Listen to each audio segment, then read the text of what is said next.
by beat of stories that trended throughout the whole entire week. Now we have 1 hour, and in studio it's going to be me, Khadija Zimbwe, together with Vanessa Victor. Yeah, it's been a while. One thing about CapChat is you get to meet fresh faces every week. Different personalities. So, different personalities, yeah, and chemistries and the bond that we have. So sometimes that sisterhood will just come in the way, yeah?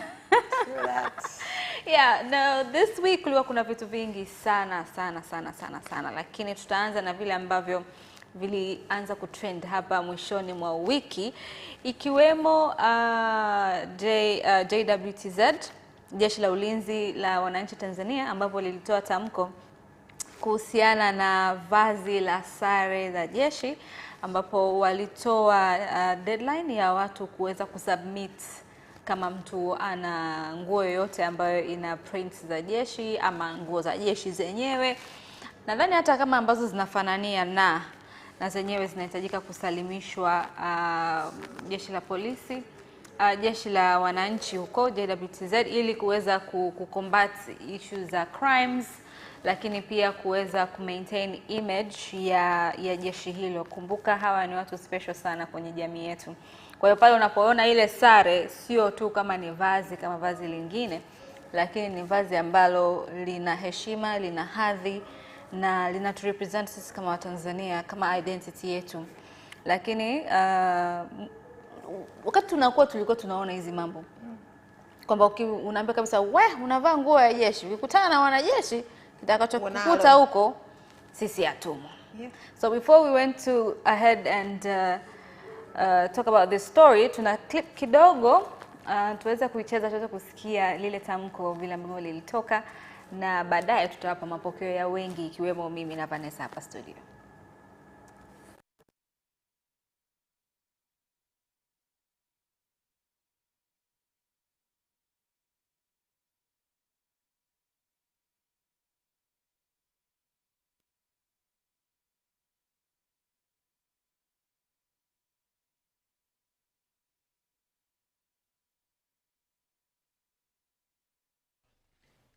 Hii sheria hizi inakataza kuvaa mavazi hayo ambayo ni pamoja na combat.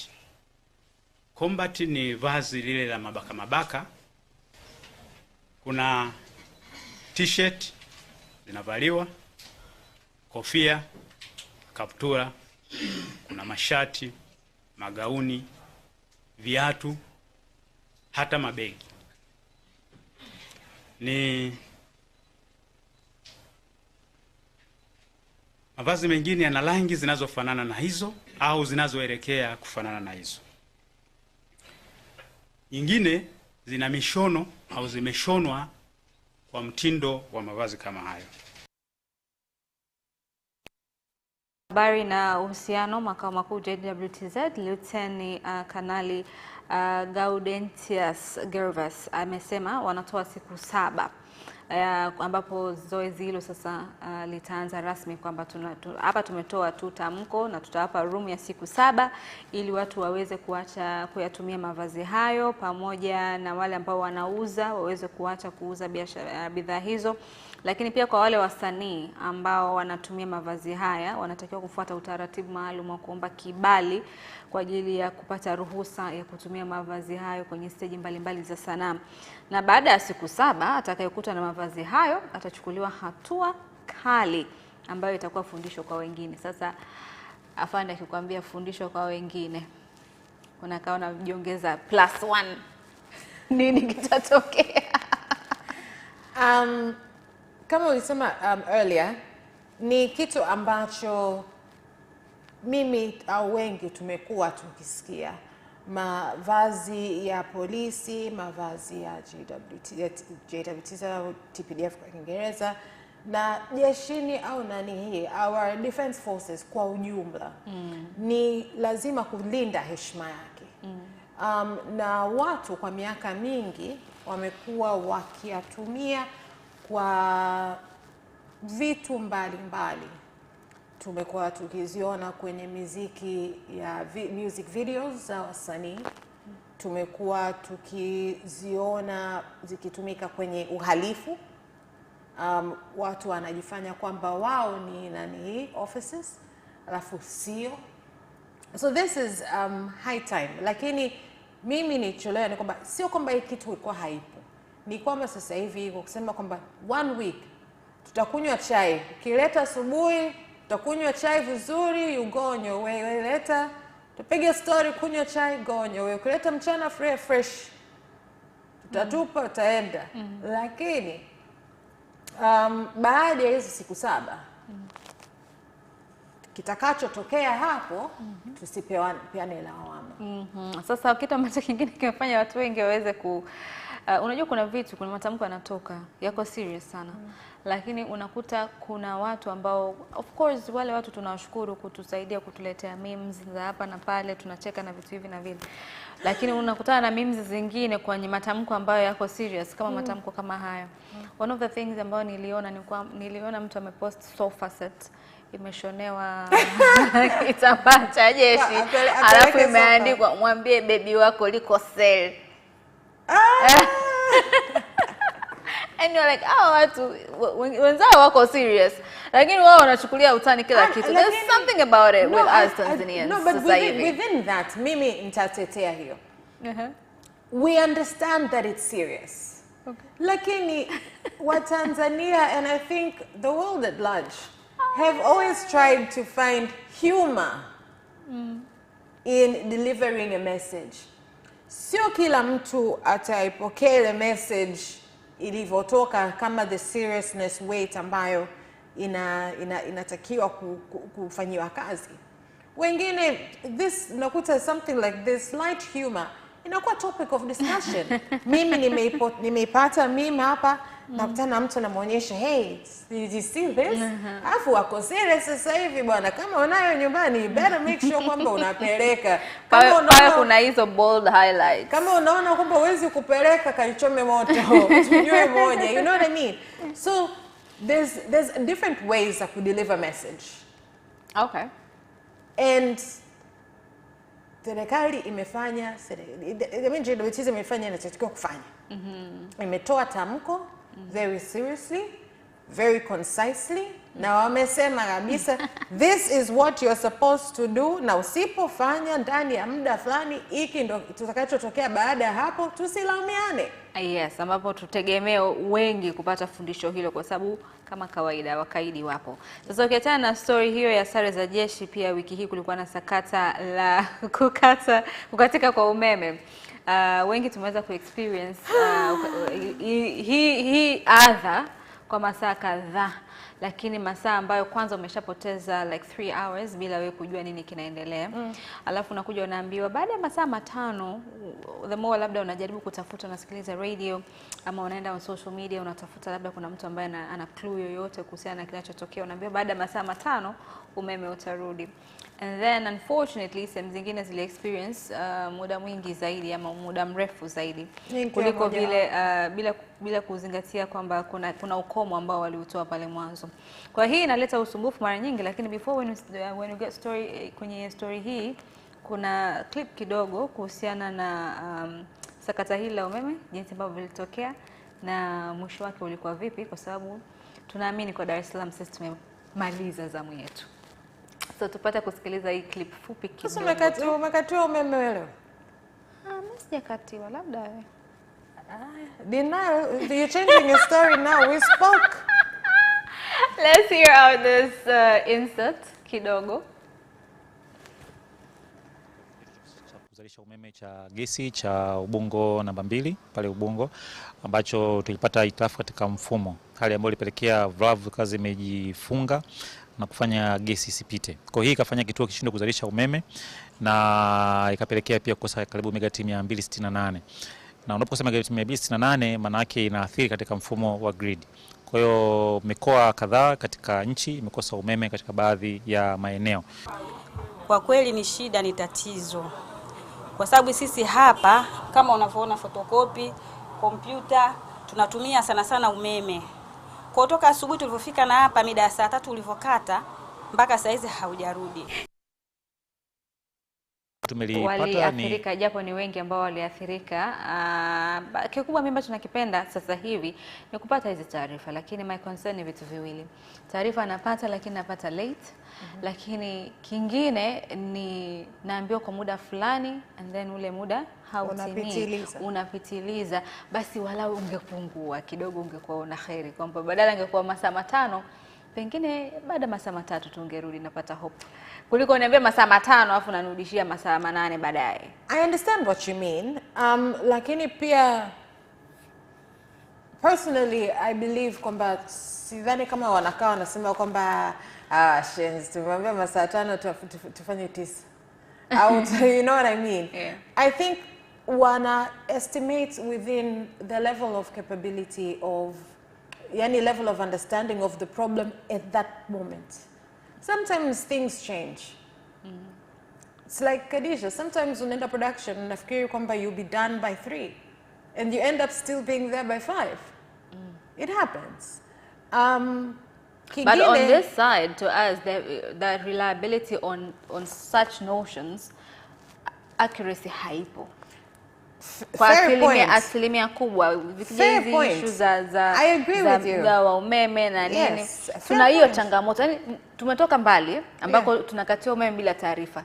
Sasa hivi tunapewa taarifa, lakini bado tunaenda tunazitoa kidogo kidogo, ila hii ya kuniambia masaa 5 alafu baada ya masaa 8 ndo nakuja kupata umeme ama kupata huduma, that's frustrating. I agree, and I think another key point ambayo kwa your first point ilikuwa ni kwamba kuchelewa kupewa taarifa. Huwezi jua mtu anaanza siku yake amepangilia siku yake kwa njia gani. Kwanza kumbuka ilikuwa ni katikati, it was a weekday. Mtu mwingine kazi yake labda alikuwa anatakiwa kwenda kufotokopi au kufanya documents, au labda alikuwa anasema baadaye na shughuli ya kiofisi whatever, naenda kutengeneza nywele au kucha, whatever it is, things that require matumizi ya umeme, kwa sababu sio kila biashara ina afford kuwa na generator. Let's start with that. So kama mimi nilikuja kuona hii information kwenye ukurasa tena wa TANESCO wa Instagram na kwenye groups zangu za mtaa wetu wa nyumbani wa Mbezi Kati, lakini ilikuwa hapo umeme umeshakatika masaa mengi, and you don't know that there's something going on, you don't know how it's going to change or affect anything. Na ukasema kwamba utarudi around saa 11. Mimi umeme ulirudi saa 2 usiku, nilikuja kuambiwa nyumbani. Wow, that's a long time. Kutoka saa ngapi ile asubuhi mpaka nani, that was a long time, a period of time. So yes, in terms of, you know, there's a nani na information nani hii office, you have idara ya habari, kazi yao kubwa ni hiyo, kutoa information kwa consumers wa commodity yako ambayo kwetu ni sisi wa Tanzania, sababu kila Mtanzania anatumia umeme kwa wakati. That's it. Kutoa taarifa kwa wakati. Lakini with that said, pia nataka niseme, as you said, it has made a lot of changes towards the better. Ilikuwa umeme ukikatika, achana na matatizo ambayo yametokea hii wiki, mpaka wapate. Achana tu na kwamba waje kufind out tatizo ni, mpaka uwapate. Ilikuwa ni shida. Sasa hivi unapiga simu, umeme umekatika labda saa 9 mpaka saa 10 jioni, unapiga simu, customer care anapokea.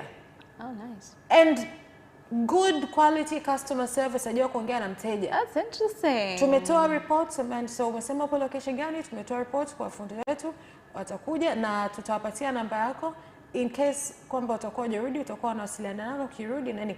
And within an hour and a half, 2 hours wameshafika, sometimes even less. No, wanafanya kazi. Oh wow. So in that sense, tunakaribia. There's still nani, lakini you can see kwamba kuna progress. Of course. Ila ombi la wengi ni taarifa mapema. Na ombi la wengi ni ahadi kutimia kwa wakati. Sasa speaking of ahadi kutimia kwa wakati, unajua kuna watu wengi wanakuwa na dreams. And dreams zingine unatamani ningeweza kufika mahali fulani, nikaona kitu fulani. including the wildebeest migration ambayo wengi wanaita nyumbu migration from Serengeti National Park this week. Thousands, hundreds of people wameenda kwa nafasi tofauti kwenda kushuhudia nyumbu hawa wakitoka zao Kenya wakirudi Tanzania kuendelea na maisha baada ya safari ya muda mrefu, na ni kitu ambacho kimekuwa kifurahisha watalii wengi sana, na watu wengi wamekuwa wakija Tanzania kushuhudia jambo hili kwa macho yao wenyewe bila kusimuliwa, kwa sababu imagine ni mnyama huyu lakini anajua this is time to go there and the path that they use is the same path. Haijawahi badilika maisha yote. Yes, and it's the biggest animal migration in the world. Something huge and something to celebrate as Tanzanians. Would you wish to ushawahi kwenda labda? I have been to Serengeti, I've been to Ngorongoro, lakini I've never been during that time. I have not, but it is actually one of the things that I would love to witness. I'm trying to imagine kwa watu wa mambo ya tourism kwenye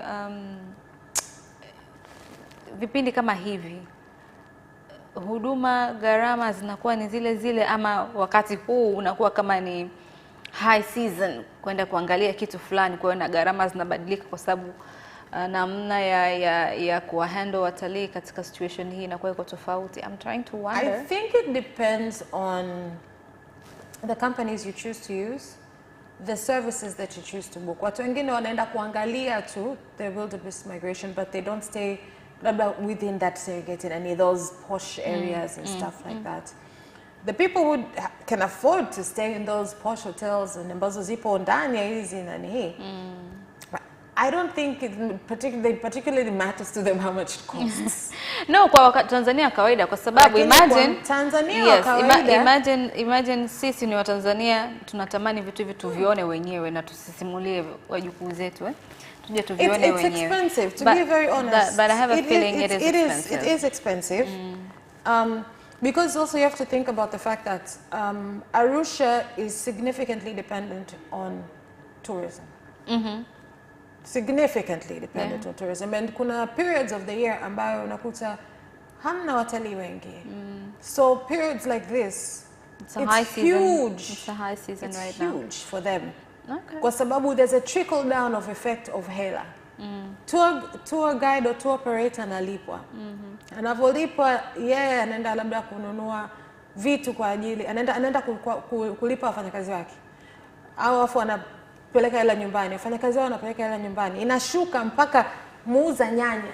Yani there's a trickle down effect. So everyone benefits from it.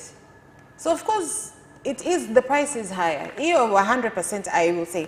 Lakini these are once in a lifetime experiences.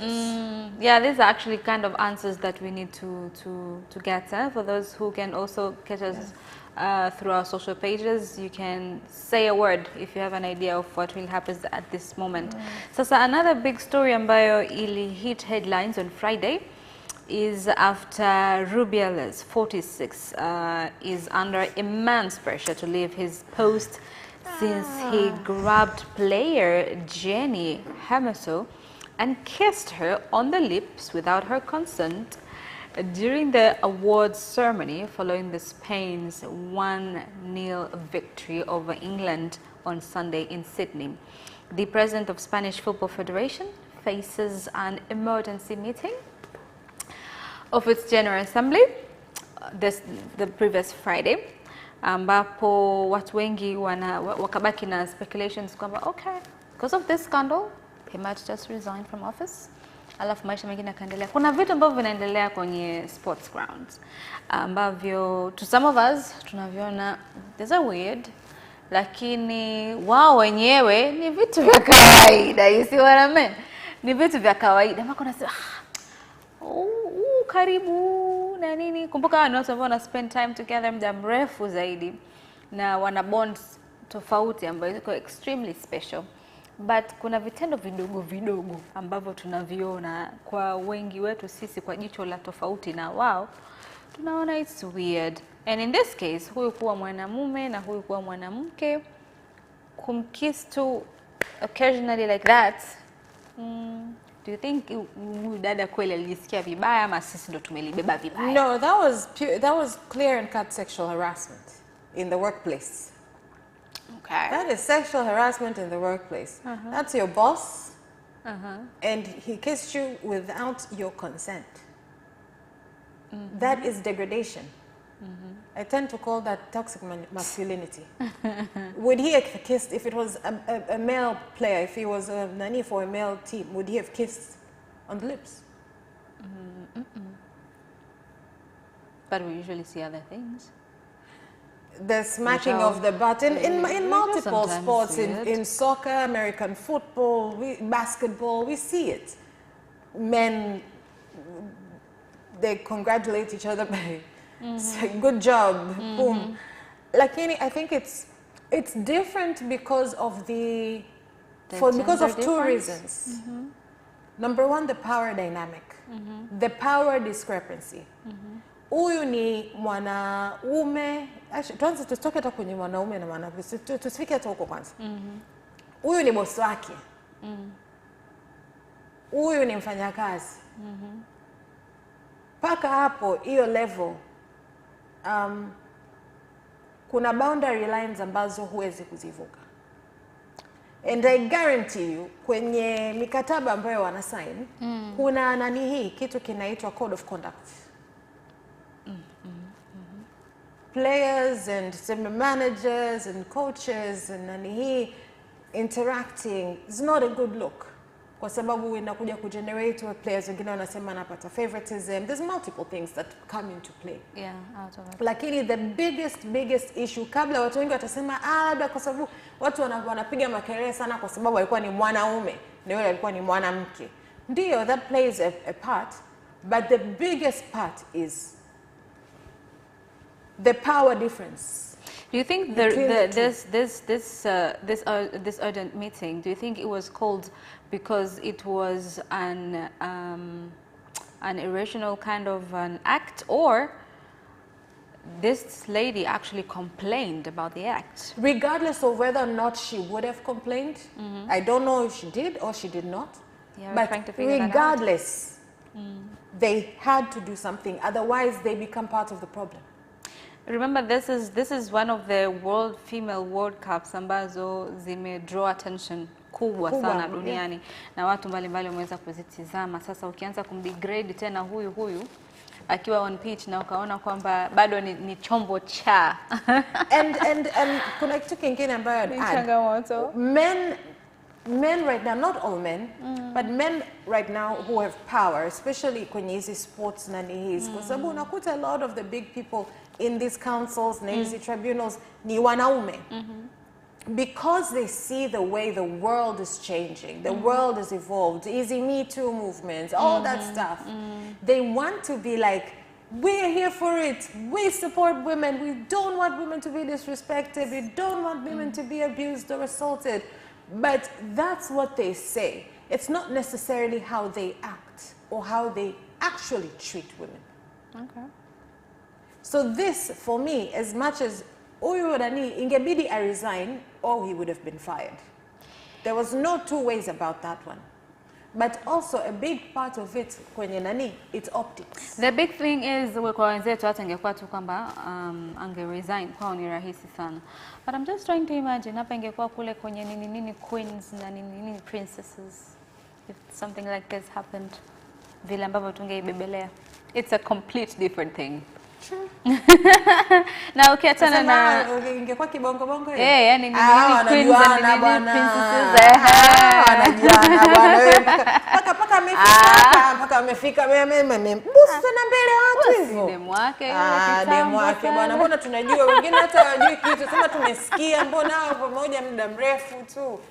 It's like that. Okay, that's for Bongo. Coming back to the last story that we've picked for this week is regarding our friend, the dramatic rapper Kanye West and his wife.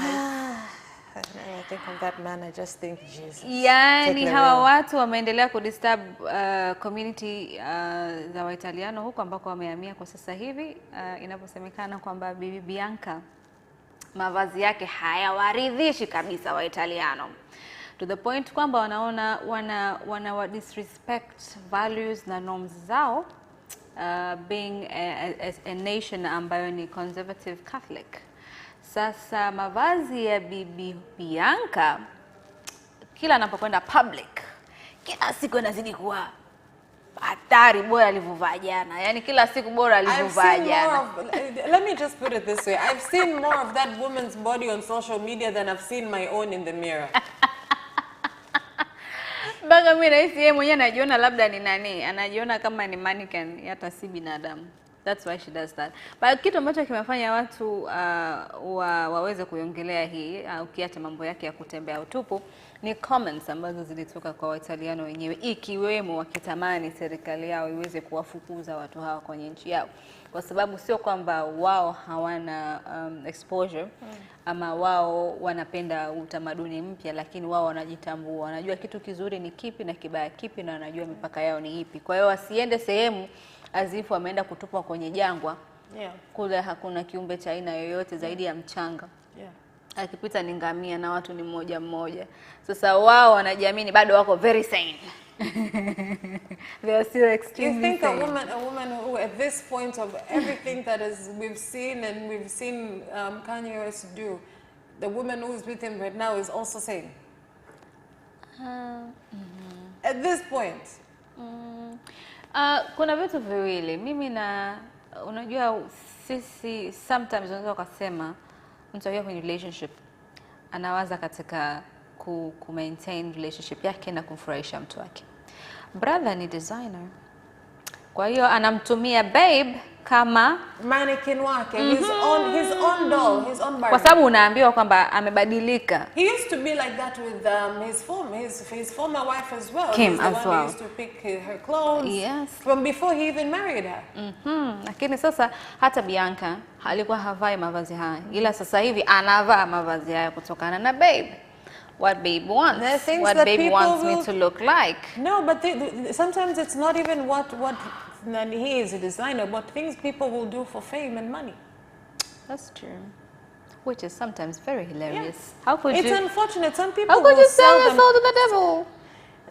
If the oldest profession in the world still exists till today, you know what the oldest profession in the world is, right? Which is prostitution. If it's still, it is known as the oldest profession in the world. It is. What makes you think that women, because fame is another way for people to get money.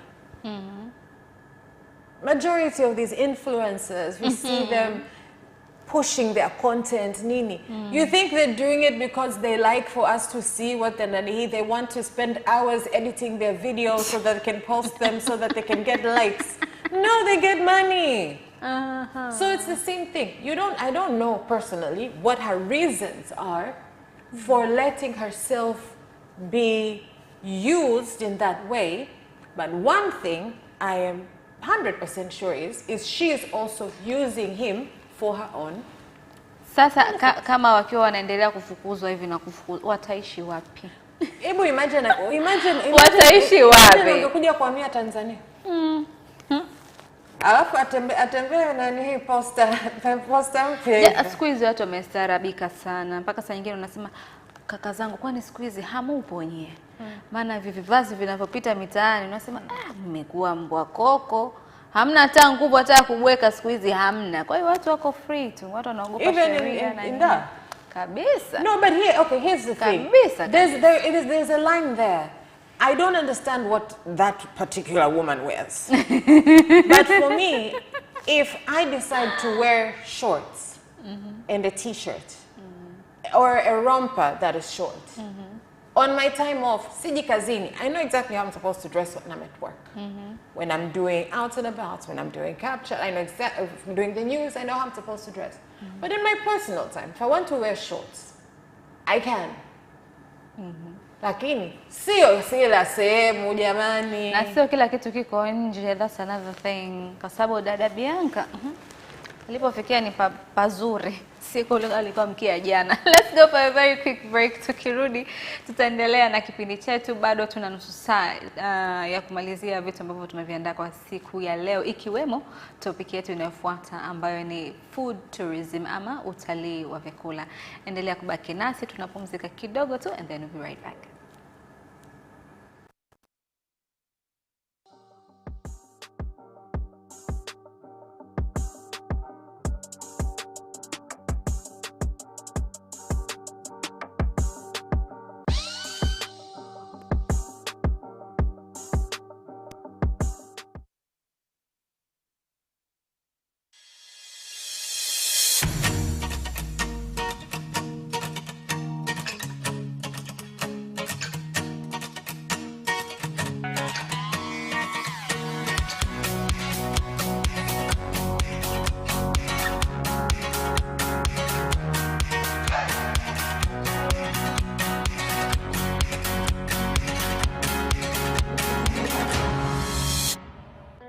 It's Culinary Delights every Sunday at 7:30 p.m. only on Capital Television.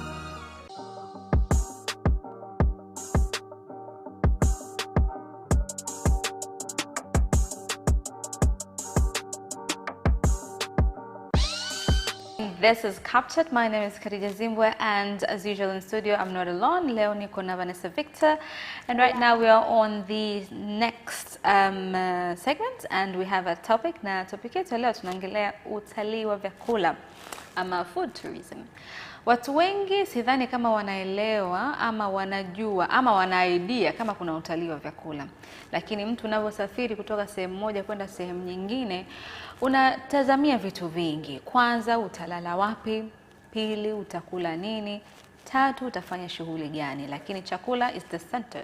Kwa sababu ili upate nguvu ya kutembea na kuenjoy kila kitu lazima ule. Sasa kwenye kula, kumbuka wewe umetoka zako Dar es Salaam ama umetoka Dar es Salaam. Umekwenda let's say hata kama si mbali, hata kama umeenda tu hapo Zanzibar, hutatamani kula ugali. Binafsi yangu, hata nikitoka nyumbani sasa hivi nikienda restaurant, sitatamani kula chips kuku, wali. Nishatoka huko siku nyingi sana. Sitatamani kula wali, sitatamani kula ugali. Nitatamani kula chakula ambacho sili kila siku ama sijawahi kukila, nikakiona tu kwenye menu, nikajaribu kuuliza kuna mchanganyiko gani hapa, ukaweza kunisuit hata mimi, au sometimes curiosity inakupeleka, unaweza ukafanya maamuzi fulani ikiwemo kitu ambacho kinaweza kukufurahisha mwisho wa siku. Lakini utalii wa vyakula Tanzania unafanyika, lakini unafanyika sana kwa watalii na sio sisi kama Watanzania.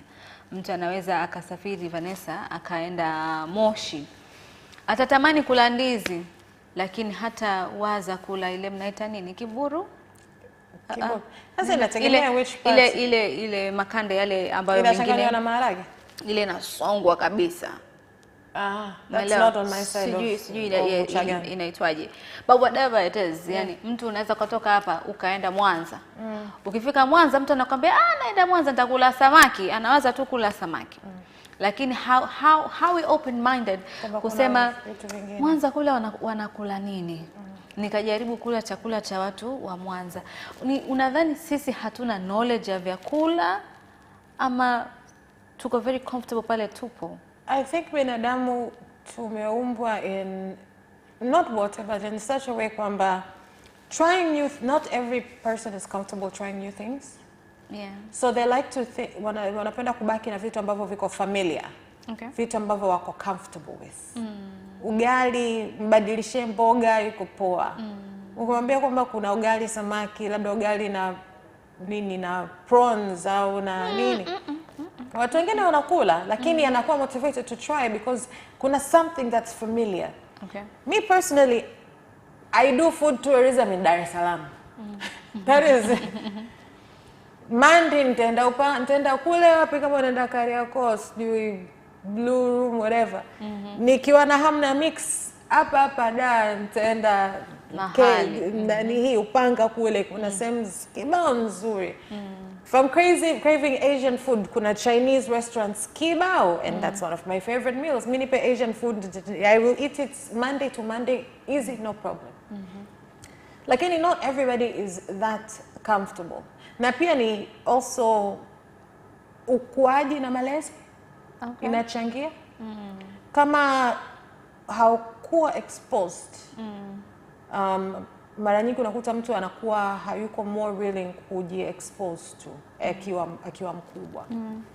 But kuna watu wengine ambao hawakuwa exposed but they're determined to try new things and learn. So I think it just depends ni mtu wa aina gani. Yeah. Na utalii wa vyakula sio tu kwa lengo la kula tu kuonja makula huku makula kule, haina shida. Lakini impact ya utalii wa vyakula, it's another thing ambayo it's an opportunity, na ni opportunity ambayo sio Watanzania wengi wameikumbatia. Restaurants nyingi zipo Dar es Salaam ama Tanzania in general. Lakini ukiingia kule kwenye menu utakuta Chinese items ama utakuta Indian items which are not authentic recipes. Yani kama mfano fulani hivi kama karoti hivi, mfano fulani hivi Chinese, mfano fulani hivi, lakini sio authentic recipes. Very true. Wakati ule like kama angesema mimi natamani kupika vyakula yani asilia. Ukisema chakula asilia haimaanishi kwamba upike vile vyakula vya kimila. Vyakula asilia ni kwamba unapika chakula ambacho kina ladha halisi na kamili kama kinapotoka. Mfano mimi nikipika ndizi, I always tell you, mimi natamani kupika ndizi wanavyopika Wachaga. Kwa sababu hata nikipika na hisi sio kama mnavyopika nyinyi, kwa sababu taste ninayokula cha kwangu is extremely different from what nitakula kwenye nyumba ya mtu ambaye anatoka maeneo hayo. Na Uchagani it's like that pia. Ndizi ambazo mimi nimejifunza kupika kutoka kwa mama yangu is not the same ndizi ambayo mama yangu alikuwa Kiravundu, is not the same ndizi ambayo labda nikia kwa bibi au nikaenda kwa shangazi yangu upande wa Rombo anapika. It's different. It's different. Lakini sisi tunaona kama vile hakuna kwenye chakula hakuna jipya. Tunaona kila kitu ni yale yale. The only jipya thing is utavamia culture ya watu wengine, utaileta, introduce in a way which is not even friendly. Kuna mtu ambaye anaweza akasema sasa hivi mimi nikikanyaga Dar es Salaam sitaki kula dagaa. Simply because alikula dagaa kwa mtu fulani ambaye hana recipe asilia, akajikuta anakula chakula cha hovyo. Alafu imagine it was dagaa na nyanya chungu na bamia hapo. Ukizifikiria na ugali mlaini hapo, alafu upate hapo na nani kisamvu au majani ya maboga. Okay, now I know what I'm having for lunch tomorrow. Let's continue. You see? Kwa hiyo kuna vitu ambavyo vinakufanya wewe upate uhalisia wa sehemu fulani. Lakini kama hupati vitu ambavyo ni sahihi, of course utamislead. Yeah, because kuna watu wengine akijaribu kitu mara moja alafu mtu ambaye amekitengeneza vizuri, next time hata kuwa na ile utaka wa kujaribu tena. Kwa sababu ile flavor au nini anaikumbuka pia.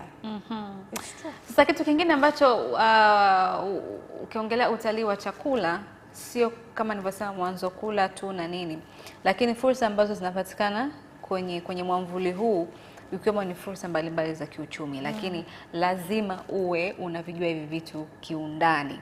Na unavijuaje vitu kama hivi? Vanessa, wewe sio Muitaliano, lakini unaweza ukaingia YouTube ukaangalia recipes na nini. Lakini mimi naweza nikawa natoa labda cooking classes, labda za vyakula vya Kiitaliano. Mimi si Muitaliano. And it's nothing like the actual authentic. Yes. Lakini wewe unaweza ukasafiri sasa hivi kaenda Italy, mbali na kula ukasema no, ili niweze kubeba uhalisia wa chakula cha nchi fulani, siondoki bila kupata cooking class. Have you ever done something like that? Yani ukaenda hata kwenye nyumba ya mtu ukasema hebu tuingie wote jikoni. Nione vile ambavyo unafanya. I have. But especially if I've eaten something that I really liked at somebody's house, the next time I'll be like, can I like? But I'm also the type of person, ikifika wakati cooking, I always like to help out in the kitchen. So I'm always kind of there asking questions. Yeah, which is good and it's growing. Unajua package ya food tourism inakwenda mbali zaidi na iko very formal.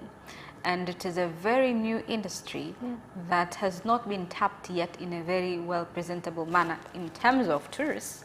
Kwa sababu tourist anakuja kutoka Spain, anakuja Tanzania, unaenda kumwambia akale pasta, sijui nini hizi sijui wanaita manini haya, the Spanish rice ile mix and they don't want that. They already eat that in their homes. In most of our hotels and restaurants, a fusion, and you cannot create a fusion if you do not know the authentic recipe. The authentic recipe and the what you're trying to put blend in. it with, if they go along together. Yeah, very true. So ukiangalia most of the restaurants, most of hotels, ukienda in the menu, you can barely find local food. The only local food utakuta ni ugali nyama choma. Yes. Ugali makange, wali makange, chips makange. So you'll find makange, you'll find nyama choma, you'll find ugali, you'll find rice, you'll find plantains ama ndizi, maini, laini, kuna kingine? Maini, ugali maini. No. Look at those fancy restaurants. Okay, yeah. Okay, let's take a look at those fancy restaurants. The only local food utakuta ni hiyo. True. And you can barely find it fused anywhere. Yani inasimama yenyewe kama yenyewe. It does not give a small portion for a person ambaye ni mgeni. And it's not usually very good.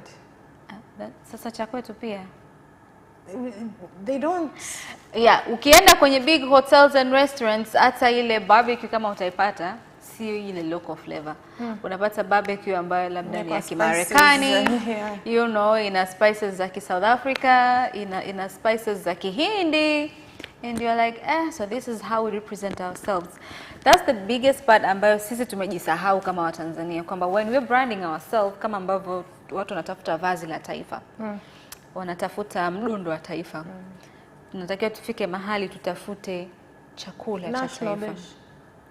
Na hiki chakula cha taifa, sisi ugumu wetu unakuja kwa sababu tuko makabila mengi. Na tunatamani kila mtu apate kinafasi kidogo cha kuwa represented. Kwa hiyo tunabidi kutafuta common ground, kwamba in every foods kuna kitu fulani ambacho ni common. In a very quick challenge, mtu akikwambia utengeneze chakula cha Kitanzania, unaweza ukatengeneza chakula gani? The most widely eaten food. Chakula cha Kitanzania. Wewe uko zako sijui mawapi huko, naambia hebu tupikie chakula cha Kitanzania.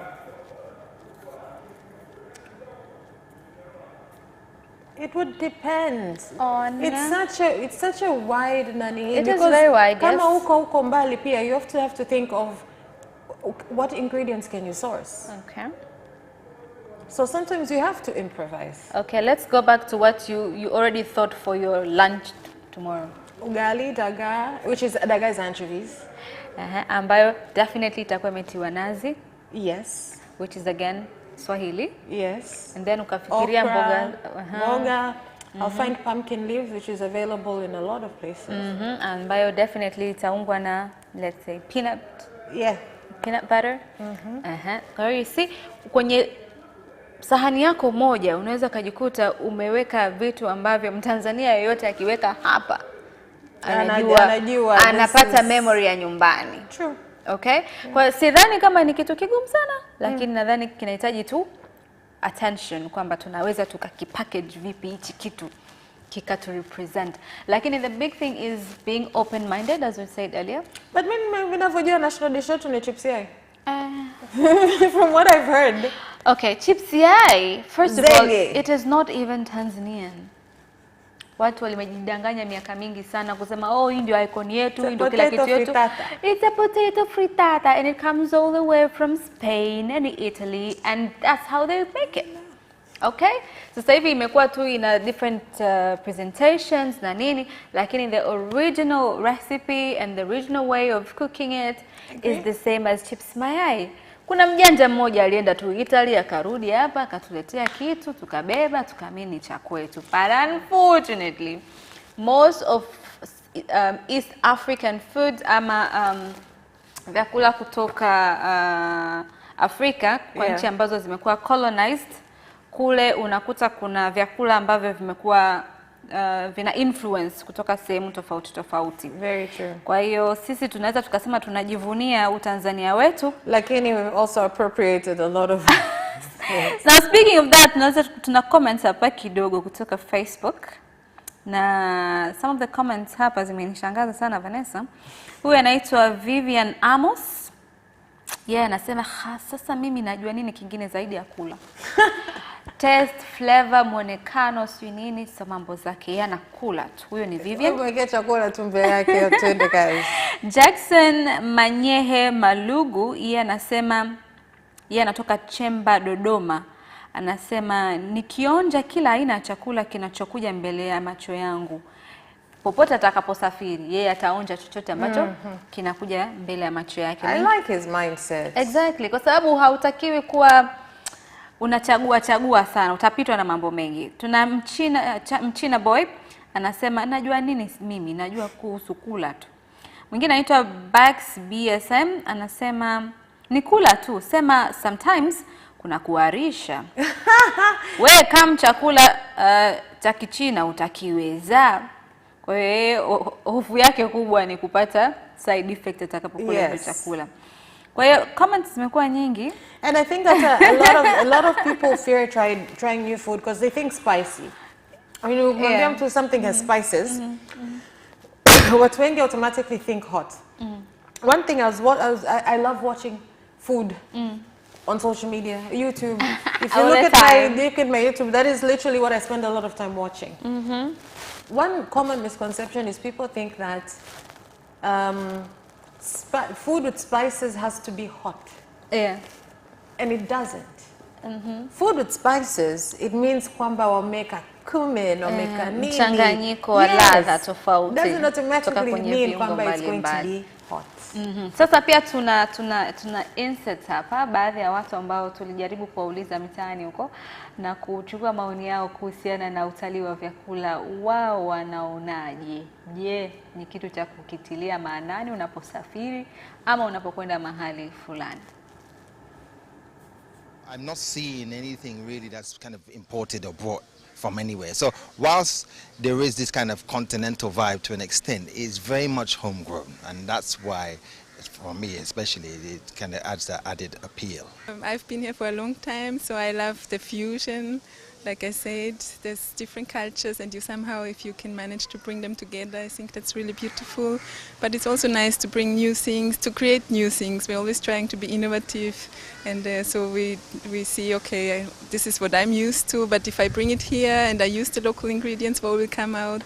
And also to give everybody an experience and yeah, sample, because we have like this big table is full of food, and you can... Kuna saladi zinatoka Greek, so unapata kujua flavor ya vyakula vya nchi nyingine, sio tu tumezoea ugali marage, wali nyama, mbuzi choma.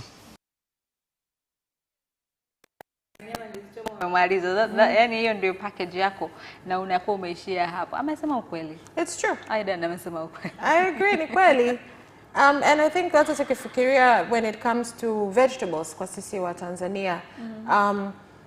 Vitu kama broccoli, vitu kama cauliflower, vitu kama bok choy. Watu wengi hawavitumii. Tunaamini kwanza hatujaviona kwenye bustani zetu za nyumbani.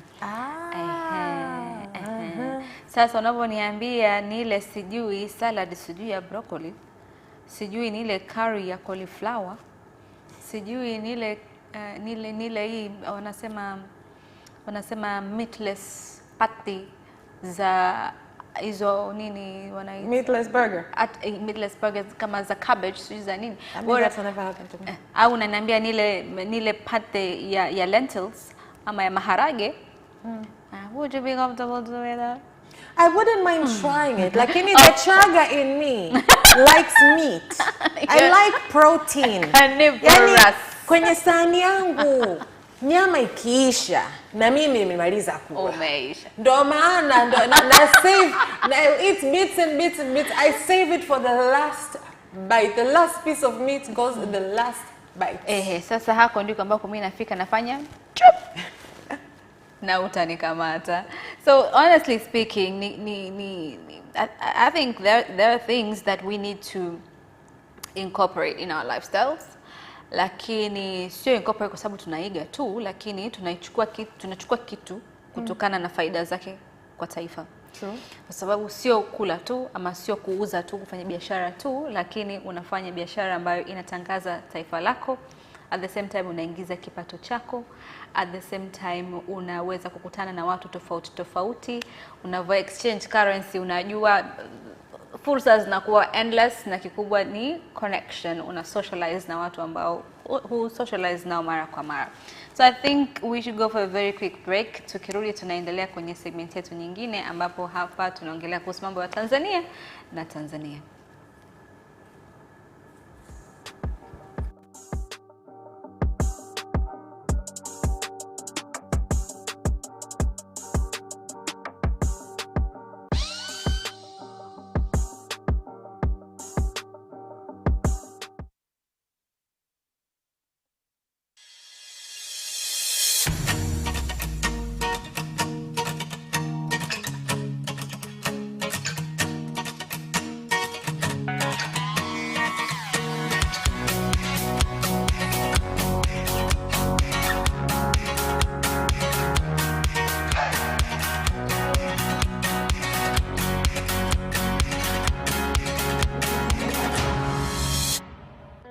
It's Culinary Delights every Sunday at 7:30 p.m. only on Capital Television.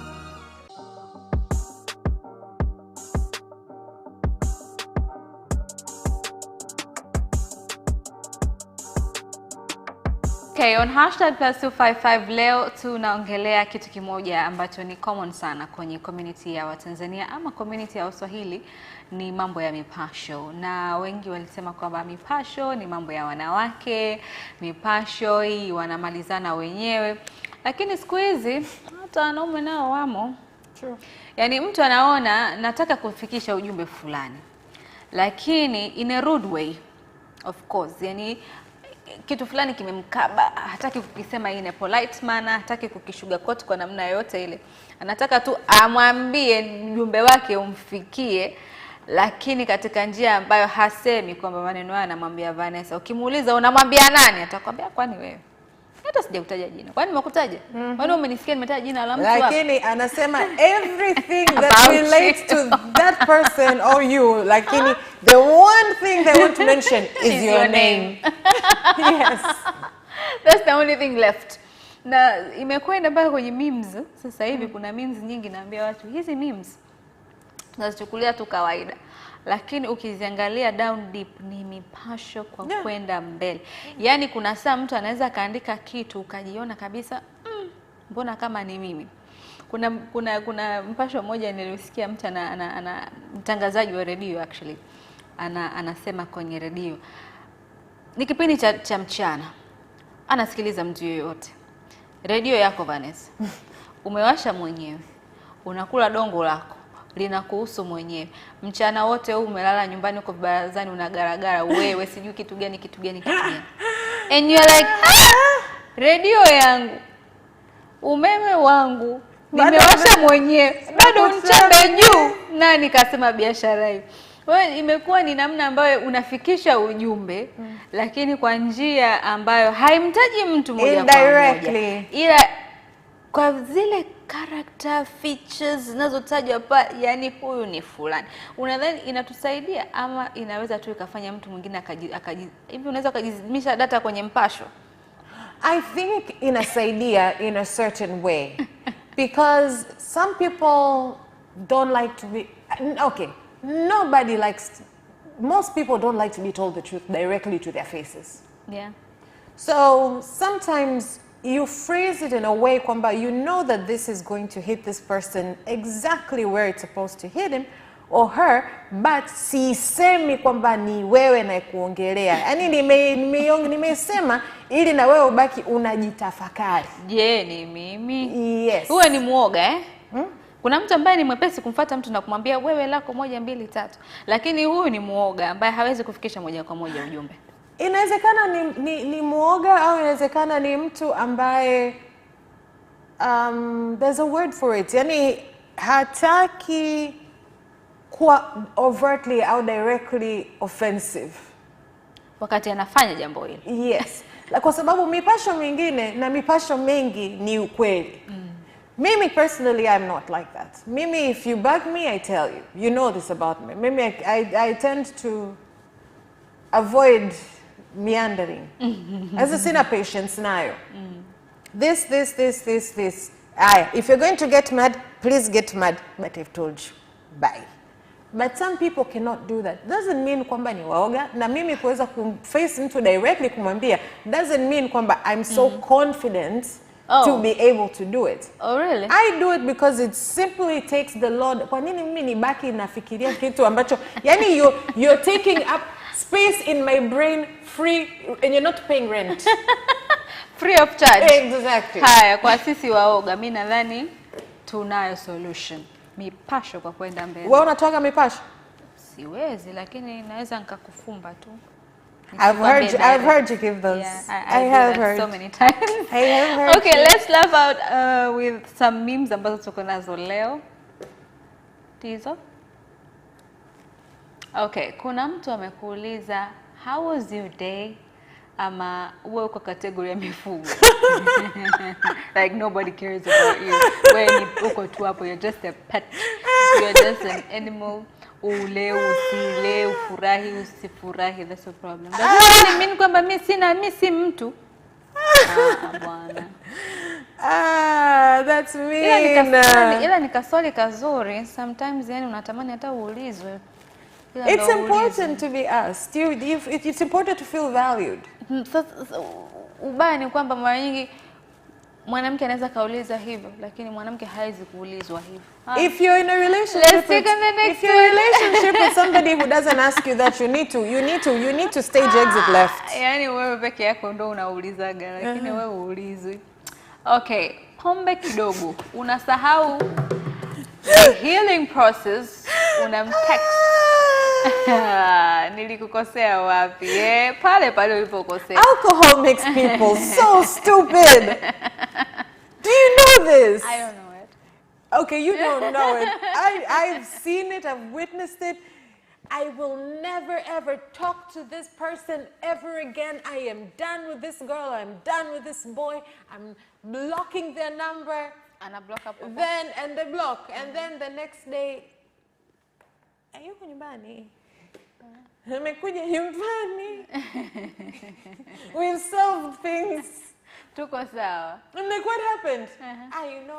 I was drinking and I was thinking and I was like, let me just, talk to the person and find out exactly what went wrong. Okay, so the last meme, I'm not getting married. It's a music video. Who said so? Umevaa suti na biharusi na mnatoka kanisani. Oh my goodness. Basi nikwambie, hiyo ni true story. Wanapokea hizo simu. I know, I know this has happened. This has happened to a girl I know. She was in a relationship with a guy. She found out that he was getting married the morning of his wedding. Kanisa, yani anapigiwa simu, mbona nani yuko hivyo kanisani anaoa? Bora hiyo. Anapiga simu, nishaoa sasa ulikuwa unasemaje? Nishaoa. Thank you, Vanessa. This is why women burn down people's homes. It's been so real. Thank you, Vanessa. Thanks everybody else for tuning in. This was CapChat. Until next time, it's goodbye for now.